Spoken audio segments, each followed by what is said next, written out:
welcome back to the channel again, everybody. Thanks for taking another look at one of these Styrene Diaries videos. First in a long series I've got planned, all centered around the 1/64 scale garage. Here's how to construct shelving and racking.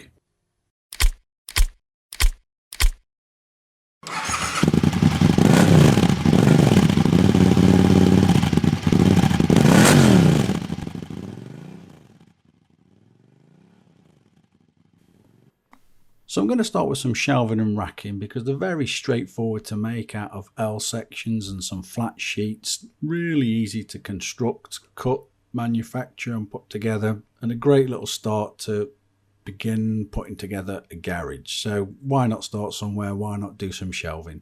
So quickly, I'm just going to put it up against these cars here. We all say 1/64 scale, but these Matchbox cars, the Volvo's actually 1/62, the Sierra's 1/58, and the RX-7 here is 1/56. All roughly about 76mm long. And then you get the newer Hot Wheels ones that can be all over the place. There's no actual scale written on the bottom of them, but visually, as you can see, two RX-7s, albeit slightly different models side by side, quite a lot smaller. There's probably lots and lots of reasons why. Probably back in the day it was down to fitting into packaging, but if there's anybody that's got any real explanation as to the reasons why they were all sort of different scales, then please just comment and let me know, because I've never really known. So whilst you could in theory divide everything by 64 and come up with an accurate scale, because of this and because of the cars are all differently proportioned, I visually, and I'm being perfectly honest, as I'm doing now, put it up against a range of cars to see if they'll roughly look. I'll roughly do a rough calculation, but then I'll round it up or round it down and make it as quite simple and straightforward to make as I'm showing you now. So the racks I'm doing a 60 by 10 by 35mm, and I'm using some 2mm angle and some 1mm sheet. If I didn't do that, you'd be all over the place by making things 1.5625mm long, and it just becomes too much of a pain. So I make it as quite simple and straightforward and aesthetically pleasing as I can. So I'm using a little chop it board, which I'll put in the description, and yes, you could use a pencil and a ruler and a scalpel, but if you're manufacturing them, lots and lots of things, there is room for error with these little things. As I did with the chop it board, you put a backstop against it. With this slicing board, again, put the backstop at the right size, and you just keep repeating the products over and over again. You've got no little error or risk of error when you're measuring up and cutting. You can get straight to the job and fire them out pretty quickly.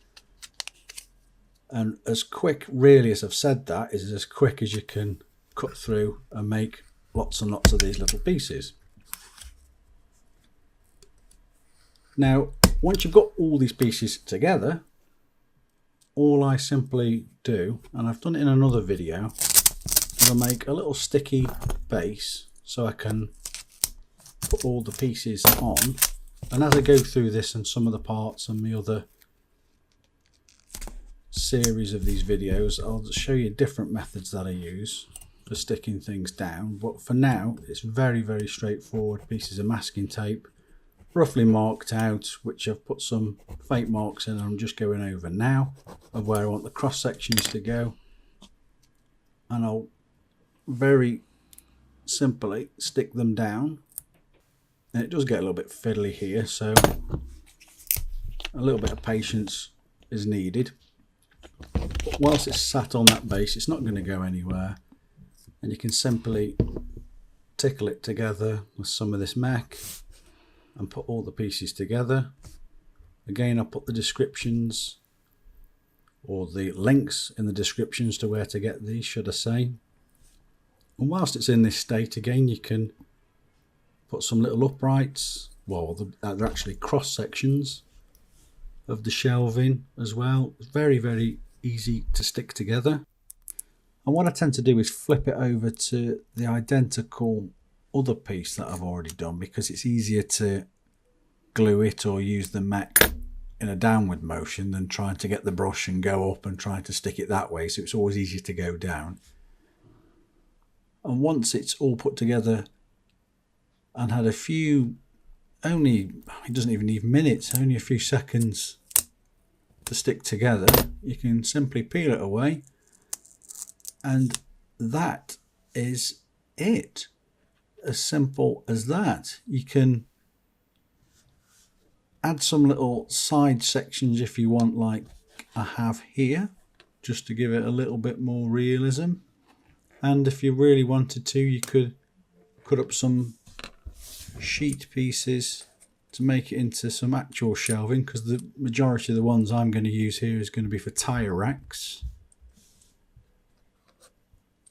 But you can add some other little pieces and go along and make some little variations of it. Of course, they really do come to life though when you start to paint them, and you could just simply spray them all one colour, or in my case here I'm just going to use some acrylics and some enamels, because I've got some nice vibrant colours to mimic some warehouse racking and shelving. And as simple as that, we have the basics and the backbone to the start of a little scale garage. Add a little bit of paint there to make it look like some wooden shelves, and we are done. Hope you've enjoyed it. Hope you want to stick along for the ride and see some more of these little how-to videos.